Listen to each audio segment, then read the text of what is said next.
Today, we're challenging the research bias that women have worse landing strategies than men simply because they're women. We've heard all the reasons why, from Q angles to quad to hamstring strength ratios, joint and ligament laxity, and of course, hormones. Basically, women land differently than men, they're more injury prone, and most of it comes back to the fact that they're just women. But is sex actually the reason behind this? Let's look at this study from Sophia Nymphius and Jeffrey McBride.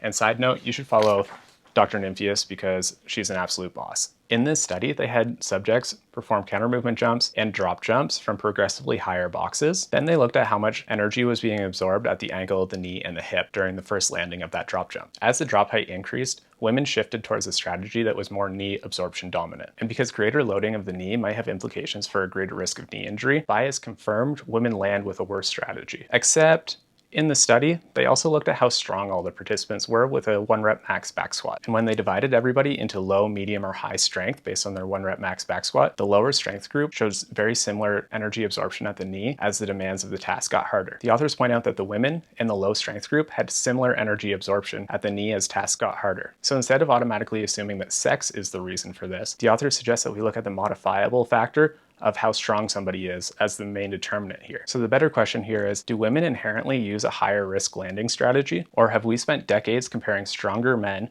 to weaker women, seeing movement differences, and automatically hammering in that it's a sex-based difference? And if girls and women have historically had fewer opportunities and less encouragement to get strong, maybe the question we should be asking is, are we doing them a disservice and not preparing them for the demands of their sport?